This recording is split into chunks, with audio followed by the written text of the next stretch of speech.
Okay, तो जी welcome to episode number 24 of beyond the score. Hope everybody is doing good and पहले तो merry Christmas to everyone. Okay. और वैसे तो अब बॉक्सिंग डे स्टार्ट हो गया है। खैर क्या कहते हैं, जो भी फेस्टिव पीरियड अभी चल रहा है, होप सारे इंजॉय कर रहे हो। ठीक है। और प्लस अगर हम लोग स्पोर्ट्स की बात करें तो आज England versus Australia fourth test match start होने लगा। खैर उसकी वजह से कोई अब वो तो नहीं है। अब ये कह लेंगे रेलेवेंट तो नहीं रहा, बट खैर फिर भी देखना था। मेरे ख्याल से स्क्रीन शेयर होगी होगी। क्या कहते हैं इसकी। तो खैर इसके ऊपर डिस्कस करते हैं कि what will be the major points related to that. खैर अगर आपको याद हो तो 2022 में ऑस्ट्रेलिया ने इंग्लैंड को 4-0 हराया था, ठीक है, अंडर द कैप्टनसी ऑफ जो रूट। तो बहुत ज़्यादा क्या कहते हैं, उस टाइम पे भी मीडिया की लाइक एक नेगेटिविटी नज़र आई अगेंस्ट इंग्लैंड टीम, क्योंकि उन्होंने कहा कि वाइट बॉल में हम लोगों ने डोमिनेट कर लिया हुआ है, क्योंकि उन्होंने उस टाइम पे 2019 का वर्ल्ड कप जीत लिया हुआ था, 2022 में T20 का वर्ल्ड कप जीत लिया हुआ था। बट उनकी रेड बॉल क्रिकेट किसी लाइक एक सिचुएशन पे क्या कहते हैं साइड पे खड़ी होती हुई नजर नहीं आ रही थी। So they dismiss their director of cricket, okay, और हेड कोच ऑफ क्रिकेट जो कि डायरेक्टर ऑफ क्रिकेट थे एशली गाइल्स, और क्रिस सिल्वरवुड थे उनके हेड कोच। और उन्होंने जो रूट से कैप्टनसी भी ले ली, जो कि उसने मेरे ख्याल से इसके ऊपर कुछ रेजिस्ट भी नहीं किया, जिस तरह का रिजल्ट था ही had to you know resign from that spot.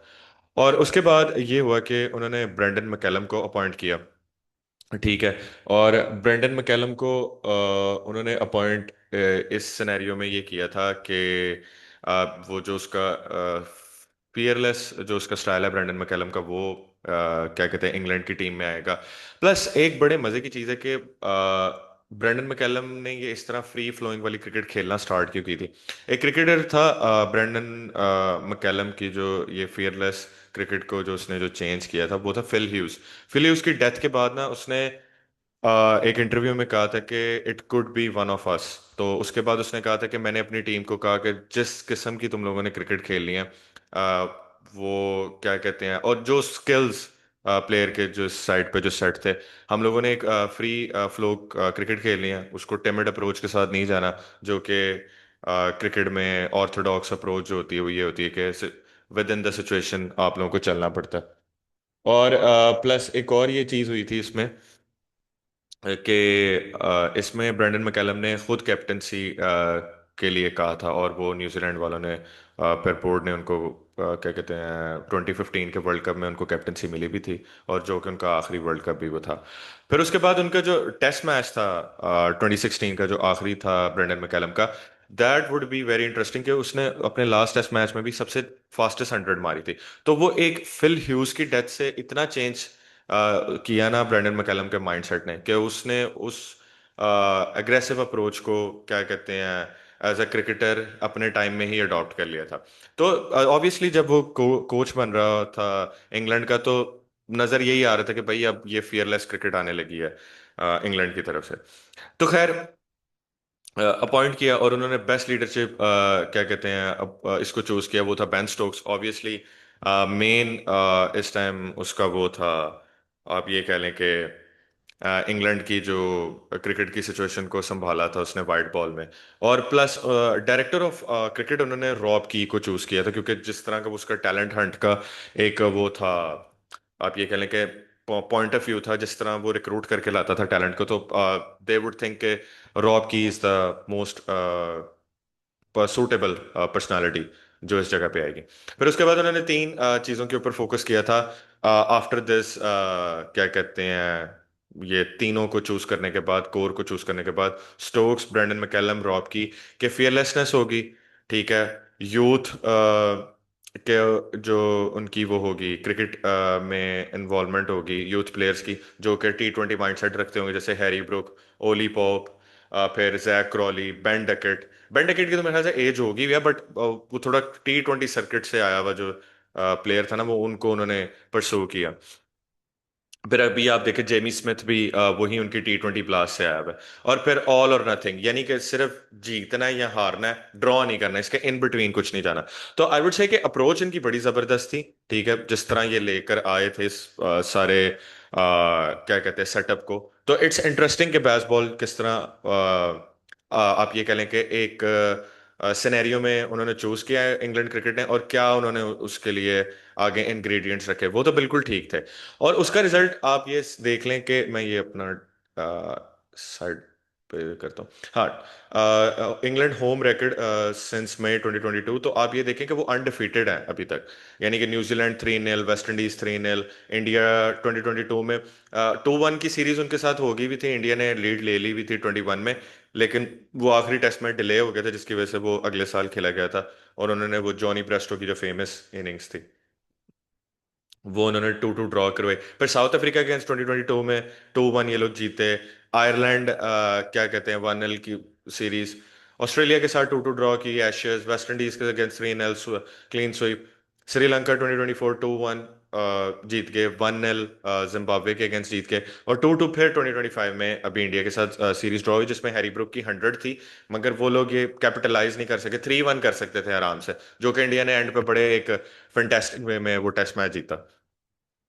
तो आप ये कह लें कि 2022 में जब स्टार्ट किया था ना इन्होंने, तो न्यूजीलैंड के पास कोई भी वो नहीं था, क्या कहते हैं, आप ये कह लें कि कोई काउंटर रिस्पॉन्स नहीं था इस क्रिकेट का। और जिस तरह इसने वेव की थी ना टेस्ट क्रिकेट में, कि people are looking to see कि यार this is something new that we are going to see in red ball cricket. और उसने बहुत अच्छा वेव क्रिएट भी किया था। लेकिन ये चीज याद रखनी चाहिए कि जो इसको पीक मिली ना बेसबॉल को, वो पीक मिली जब अल्हम्दुलिल्लाह ये पाकिस्तान आए थे। और अंडर बाबर का आजम कैप्टनसी हम लोग इनसे 3-0 हारे थे बेसबॉल से।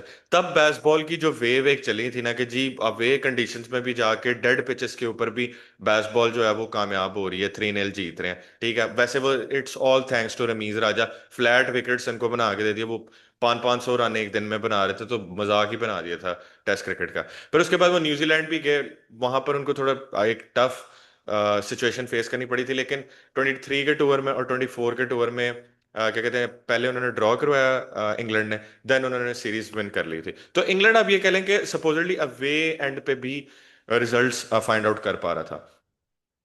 जो एक चीज एक आप समझ लें कि सीरीज ने ना इस बेसबॉल को सारा वो कर दिया, साइड पे लगा दिया, पासे लगा दिया। और वो भला सीरीज कौन सी थी? इंग्लैंड वाली।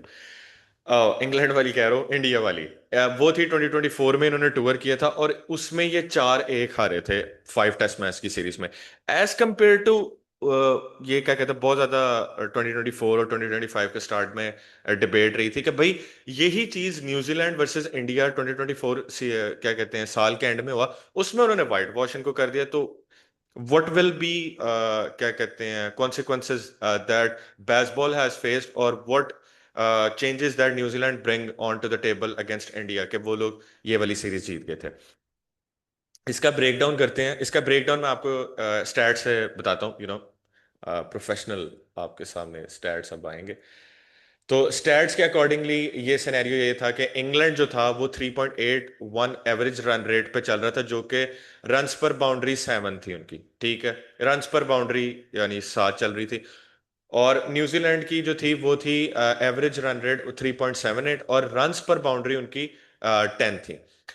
लुक असल में यहाँ पर वो ये बताना चाह रहे थे कि न्यूजीलैंड ने ना इस सिचुएशन के ऊपर जो सबसे अच्छा यूटिलाइज किया। इंग्लैंड असल में ना बहुत ज्यादा उस वाली क्रिकेट पे जा रहा था कि भाई हम ये मेक श्योर करके दिखाएंगे कि हम सबसे ज्यादा बाउंड्रियां मार सकते हैं। और न्यूजीलैंड ने कहते हैं कि इस चीज को ये इंश्योर किया कि उन्होंने ये देखा है इस सिचुएशन के ऊपर कि भाई स्पिन बॉल है, यहाँ पर टर्निंग पिचेस हैं, it's not like their home condition, जो कि पेस बॉलिंग होगी, फास्ट बॉलिंग को एज होगी, और जी जो बॉल है वो एटलीस्ट चेस्ट हाइट तक आ रही होगी, और आप स्वीप करो इस शॉट्स को यहाँ पे। उन्होंने इस चीज को काउंटर किया और गैप्स में खेलना शुरू किया। यानी दे आर मोर क्या कहते हैं considered to take one twos in the gap rather than going for the boundary. इस चीज ने इंडियन बॉलर्स को, इंडियन स्पिनर्स को काफी थकाया। और यही आप समझ लें कि उनका एक काउंटर पॉइंट साबित हुआ as compare to England New Zealand के लिए, कि वो 3-0 क्लीन स्वीप करके गए। आगे सिलेक्शंस के ऊपर भी मैं बातचीत करूंगा, वो अलग पॉइंट के ऊपर होगी। अगर आप ये देखें कि जो पिच कंडीशन जो होती हैं इंडिया में बेसिकली ये पिनेकल होती है अब तो, क्योंकि इंडिया में अगर आप जाके डोमिनेट करते हो, क्योंकि उन्होंने जिस तरह 10-12 सालों से एक डोमिनेंसी रखी हुई है अपने होम के ऊपर। ऑस्ट्रेलिया को जाकर उन्होंने कितना मुश्किल उनको फेस करना पड़ा था सिचुएशन के ऊपर, तो आप देख सकते हैं कि इंडिया असल में वो बना रहा था एक टेस्ट जो होम कंडीशंस थी ना, उसके ऊपर अपनी रेन का कायम करना चाह रहा था। यहां पर बेसबॉल ने ये गलती की। लुक, मैं I am all for the approach for fairness cricket होनी चाहिए, यूथ की क्या कहते हैं, इंडल्ज होनी चाहिए आपकी स्क्वाड में, ठीक है। और ऑल और नथिंग, जीतना या हारना इसके दरमियान में कुछ नहीं। बट मेरे ख्याल से बेसबॉल है ना, एक जगह के ऊपर आकर एक कंडीशन को बिल्कुल ही साइड पे कर दिया। वो था कि भाई सिचुएशन को भी असेस करके चलना है। वो इसलिए इन्होंने सिचुएशन को असेस करके ये लोग इसलिए नहीं चले कि भाई जो टेस्ट क्रिकेट है ना, वो मांगती है हर डिपार्टमेंट में बैलेंस। लाइक आपकी बॉलिंग बैलेंस होनी चाहिए, आपकी फील्डिंग बैलेंस होनी चाहिए, और आपके जो बैट्समैन है उनको लंबी इनिंग्स खेलनी आनी चाहिए, जैसे कि आपके बॉलर्स को लंबा स्पेल करना आना चाहिए।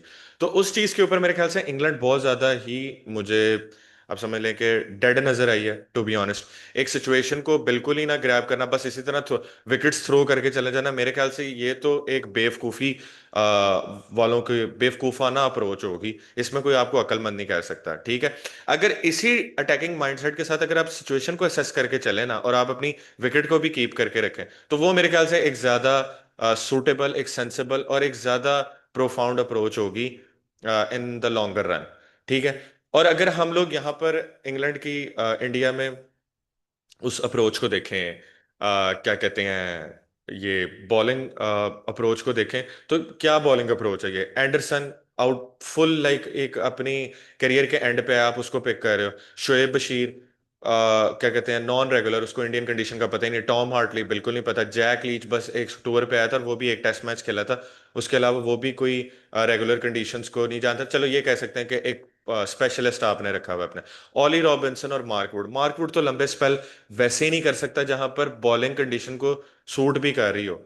और ऑली रॉबिन्सन एक मीडियम पेसर, एक आप समझ लो कि एजेड प्लेयर है। तो आप किस तरह इस लाइनअप के साथ सोच रहे थे कि आप इंडिया को काउंटर क्या कहते हैं करेंगे उनके होम पे जाके। बिल्कुल ही like out of the way approach थी, ठीक है। और वो बैकफायर भी कर गई और 4-1 कर जाए। एज कंपेयर टू अगर हम लोग वो देखें इंडियंस रन्स पर विकेट पे भी देखें, तो वर्सेस न्यूजीलैंड इंडिया की 21.55 पर थी, और अगेंस्ट इंग्लैंड 39.75 के ऊपर थी। तो इसके ऊपर ही आपको बिग डिफरेंस समझ आ रहा है कि भाई कुछ तो न्यूजीलैंड ने अच्छा पिक किया जो इंग्लैंड नहीं कर सकी। वो मैं आपको आगे चल के बताता हूँ। वो ये थी कि उन्होंने उनकी आप बॉलिंग लाइनअप और उनके ऑलराउंडर साहब देखे। रचिन रविंद्रा बैटिंग लंबी कर सकता है, अगर 5-10 ओवर का स्पेल भी डालना पड़े तो कर सकता है। ग्लेन फिलिप्स बैटिंग भी कर सकता है लंबी, ठीक है, वो हार्ड हिटर है, ज्यादा नहीं, बट उसके टेस्ट में उन्होंने उसको यही देकर रखा कि वो ओवरऑल एक बेटर क्रिकेटर है, फील्डिंग भी अच्छी करता है, बैटिंग भी मिल सकती है, बॉलिंग भी मिल सकती है। Mitchell Santner is one of the, I would say, goatest bowler of our era. जिस तरह वो ड्रिफ्ट करता है ना बॉल को, मिचेल सेंटनर, वो और स्पेशली स्पिनिंग कंडीशन में तो वो यूटिलाइज होता ही होता है, क्या कहते हैं, मिचेल सेंटनर का वो टेक्निक। मिचेल सेंटनर को आप देख लें, एक स्पेशलिस्ट होना। डेरल मिचेल ऑब्वियसली ऑलराउंडर भी और बॉलर भी उन्होंने अच्छा रखा हुआ, ठीक है। और यहाँ पर उनकी जो बॉलिंग में देखें, ए सोधी को भी रखा और एजाज पटेल को भी रखा। तो आप ये देख रहे हैं कि उन्होंने ऑलमोस्ट 5 स्पिनर्स की जगह यहाँ पे रखी, जिसमें से 3 स्पेशलिस्ट और 2 उन्होंने पार्ट टाइमर्स रखे हुए हैं। तो इधर से ही आपको ये समझ जाना चाहिए कि जो अप्रोच थी वो न्यूजीलैंड की वे बेटर थी देन इंग्लैंड। उन्होंने कोई ये नहीं किया कि नॉन एक्सपीरियंस, बस जी स्पिनर है इसको स्पिन करवानी आती है तो हम रख लें। उन्होंने देखा कि हमारे पास अपने स्पेशलिस्ट कौन से हैं, और हम एज एन जो नॉन रेगुलर्स हैं उनको किस तरह यूटिलाइज कर सकते हैं। तो न्यूजीलैंड अप्रोच में भी काफी बेटर थी, और सिचुएशन को भी आप देखें, मैंने जिस तरह बैटिंग में बताया कि वो किस तरह 1-2 गैप में करके एक सिचुएशन को असेस करके खेल रहे थे, वो भी बेटर लगी न्यूजीलैंड की। और ओवरऑल क्रिकेट भी, बेशक न्यूजीलैंड का रन रेट थोड़ा सा क्या पॉइंट के बाद की थोड़ा आगे पीछे होगा, बट बेटर क्रिकेट के लिए बेसबॉल जितनी एक सेंस उन्होंने क्या कहते क्रिएट कर ही दी थी। ठीक है, अगर नंदलेंस नंदलेंस हम लोग ऑल ओवर जो भी इनके क्रिकेटिंग सीरीज के स्टैट्स उठाएं जो इंडिया का टूर हुआ था, ठीक है, तो उस लिहाज से बेसबॉल को एक बैकलैश फेस कर लिया था। अब आगे चलते, जो इनका जो सबसे मेन सीरीज जो इन्होंने 4 साल जो ये बेसबॉल का जो चूरन बेच रहे थे वो था अगेंस्ट ऑस्ट्रेलिया। ऑस्ट्रेलिया के टूर बहुत मैटर करता था यहाँ पे। और मेरे ख्याल से आफ्टर दैट 2023 सीरीज लग रहा था कि England in a better condition, better squad के साथ है, तो कुछ कर सकते हैं। बट टू बी ऑनेस्ट, ठीक है, मैं मानता हूँ कि अभी वो नहीं थे कमिंस, नहीं हाँ, कमिंस, हेजलवुड, नेथन लाइन पहले 2 टेस्ट मैच नहीं स्टार्ट किए थे। उन्होंने डॉगट वगैरह, माइकल नेसर वगैरह के साथ इनको 3-0 साइड लगा दिया 11 दिनों में एशेज जो है। ठीक है, और बुरी तरीके से ये फेल हुए हैं।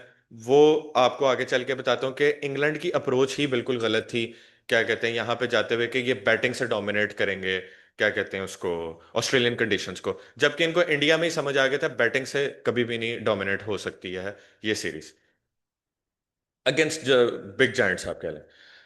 आप ये देखें कि ये है जी एक ऑस्ट्रेलिया का टेस्ट समर्स 12 सीरीज जो उन्होंने ऑलमोस्ट खेली है, प्रीवियस 8 क्या कहते हैं ऑस्ट्रेलियन टेस्ट समर की जो 12 सीरीज आप ये देख लें, तो आप ये देखें कि 9 विन्स हैं, एक ड्रॉ है और 2 क्या कहते हैं सीरीज वो हारे हैं, और वो हारे भी अगेंस्ट इंडिया ही हैं।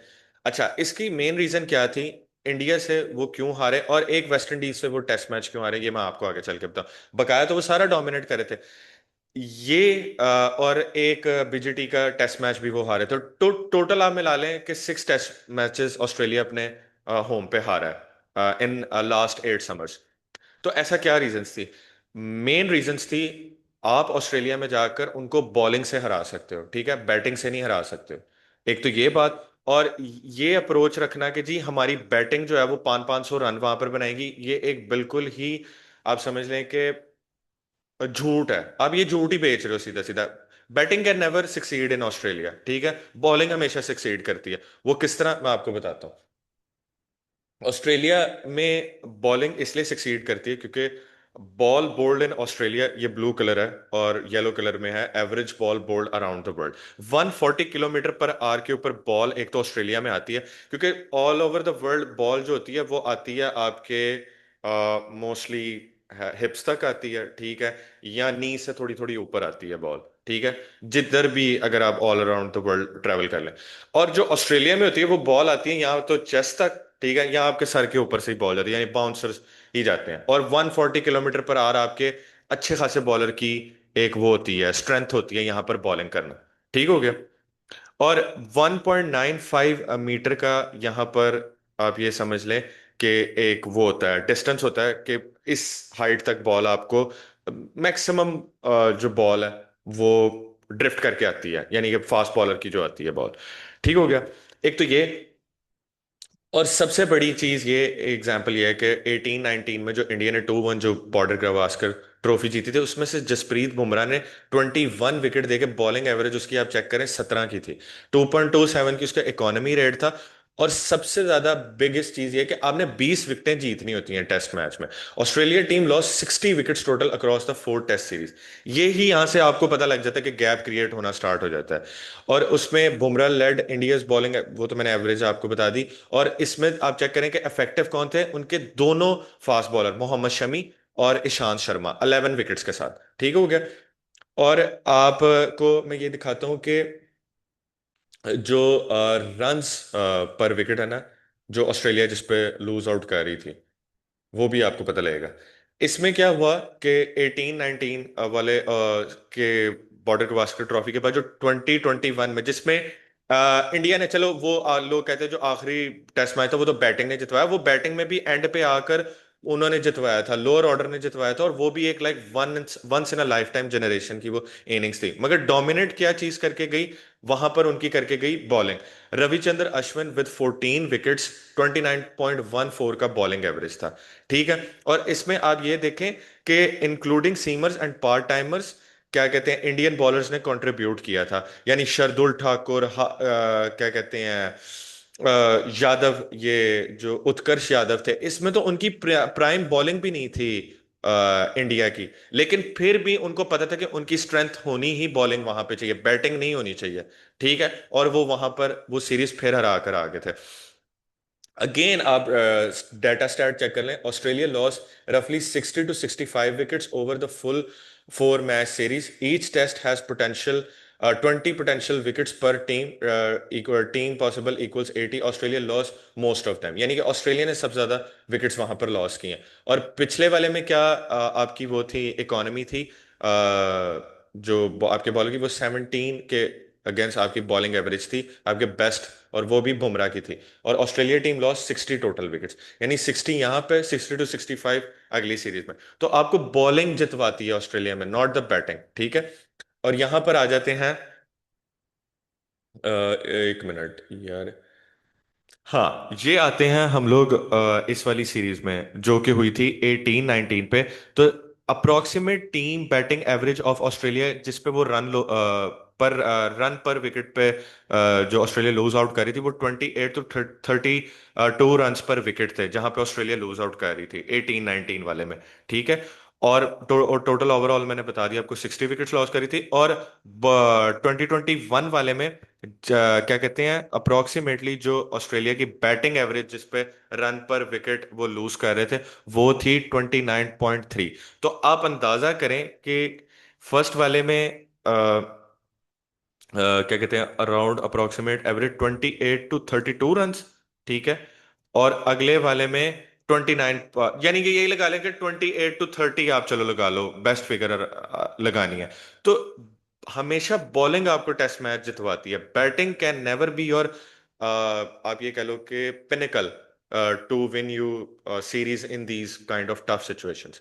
ठीक है, और अगर हम लोग वेस्ट इंडीज वाले टेस्ट मैच पे आ जाएं, तो ओवरऑल वेस्ट इंडीज ने जो दूसरा टेस्ट मैच जीता था उसमें उसमें 26.1 क्या कहते हैं एवरेज है जो रन पर विकेट ऑस्ट्रेलिया ने लॉस किया, और उसमें वो 19 विकेट्स, पूरी 20 विकेटें आपको ऑस्ट्रेलिया में भाई विन करनी पड़ती हैं, तब जाकर आप ऑस्ट्रेलिया में सीरीज जीतते हो।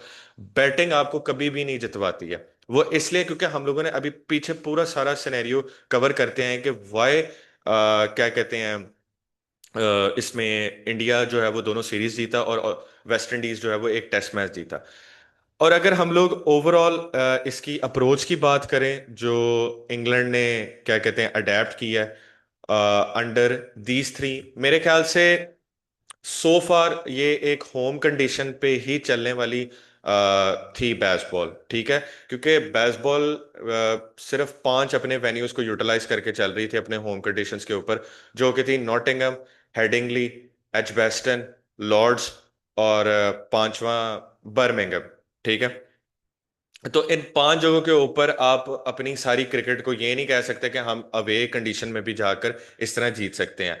और टेस्ट क्रिकेट अगेन मैं रिपीट कर रहा हूं, हमेशा जो ये ऑस्ट्रेलिया जैसी कंडीशन होगी, इंडिया जैसी कंडीशन हो जो कि टॉप पिनिकल है इस टाइम क्रिकेट में, बिग थ्री वाले सिनेरियो में, वहां पर उनकी बॉलिंग डोमिनेट करती है हमेशा उन सिचुएशंस पे जाकर। ठीक है, बैटिंग जो है वो आपकी एक स्ट्रेंथ होनी चाहिए, but bowling will be your क्या कहते हैं पिनिकल, जो आपको सीरीज जितवाएंगी, बैटिंग विल नेवर बी। और यही चीज मेरे ख्याल से मैकलम और बेन स्टोक्स को बैकफायर कर गई है कि उन्होंने इस चीज को असेस नहीं किया, बस वो अपने होम कंडीशंस के रिजल्ट, और पाकिस्तान एक एवरेज टीम है, पाकिस्तान को इतनी खास नहीं, और न्यूजीलैंड भी अपने होम पे जो है वो उनकी सिमिलर कंडीशंस होती हैं इंग्लैंड जैसी।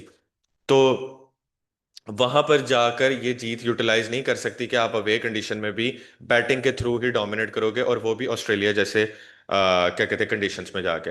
तो आप पहला टेस्ट मैच देखें पर्थ में, उन्होंने 2 दिन में मुकाया, जो ये क्या कहते हैं ऑल आउट अटैक खेले थे, ऑस्ट्रेलिया ने उससे बेटर क्रिकेट खेल के दिखाया, और बेटर बेसबॉल, वो बेटर बेसबॉल क्रिकेट खेल सकती है ऑस्ट्रेलिया वाले अगर वो तेज खेलने पे है। दूसरा टेस्ट मैच 4 दिनों में निपट गया था, डे एंड नाइट, उसमें आपने देख लिया था कि मैं ये नहीं कहूंगा कि इंग्लैंड के पास अपॉर्चुनिटीज नहीं आई थी टेस्ट मैच क्लोज करने की, ये कह सकते हैं कि इस सीरीज में इंग्लैंड के पास अपॉर्चुनिटी थी कि वो क्या कहते हैं ऑस्ट्रेलिया को टेक ऑन कर सकते हैं, मगर उन्होंने मिस आउट कर दिया। वो क्यों? एक तो ये जो इनका जो दिमाग अब बन गया मैंने कि भाई आकर बेफजूल अटैकिंग क्रिकेट खेलनी और बेवजह विकेट थ्रो करके चला जाना। भाई आपकी विकेट की वैल्यू होती है जिस सिचुएशन के ऊपर आप ऑलमोस्ट टेस्ट को, या तो वो जिस तरह मिसबा भी कहता है, एक सेशन में ही टेस्ट डिसाइड हो जाता है, या तो आप जीत रहे हो या आप हार रहे हो अब आफ्टर 2 डेज। तो आप ये देखो कि यहाँ पर जो इंग्लैंड ने किया, इंग्लैंड ने बिल्कुल ही क्या कहते हैं, थ्रो की अपनी विकेट्स। सेकंड टेस्ट मैच तो इंग्लैंड ने पता नहीं क्या किया, और इतनी गंदी फील्डिंग भाई ऊपर से। या तो फील्डिंग अच्छी की होती तो शायद कुछ बेटर हो जाता। पर उसके बाद जो आप कह लें थर्ड टेस्ट मैच था जो एडिलेड पे था, वो इनकी कंडीशंस को फिर भी सूट करता था क्योंकि वो छोटी बाउंड्रीज थी स्क्वायर की, वहां पर ये ज्यादा अच्छा खेल सकते थे। बट वहां पर भी ये लोग नहीं चल सके। और वो इसलिए क्योंकि इन्होंने वही स्टार को, जेमी स्मिथ, भाई अगर तूने मार लिया उसको ठीक है, आप लोगों ने टेक ऑन कर लिया उनको टैग पे, छोड़ दे भाई कुछ देर के लिए।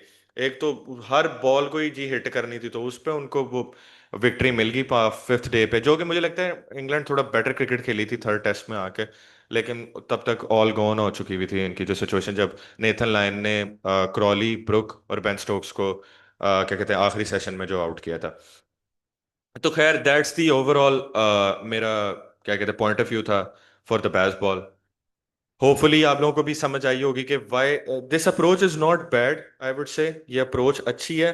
बट इस अप्रोच का मसला ये है कि भाई आपको सिचुएशन के साथ असेस करनी पड़ती है। Cricket is not a game like football के जी आप हाईलाइन कर लो और क्या कहते हैं उसके बाद तेज तेज फुटबॉल खेलना स्टार्ट कर दो, क्योंकि फुटबॉल में एट अ टाइम 1.5 घंटे का वो स्पोर्ट्स होता है। इसमें स्पेशली टेस्ट मैच में ये 5 घंटे, 5 दिन का स्पोर्ट्स है।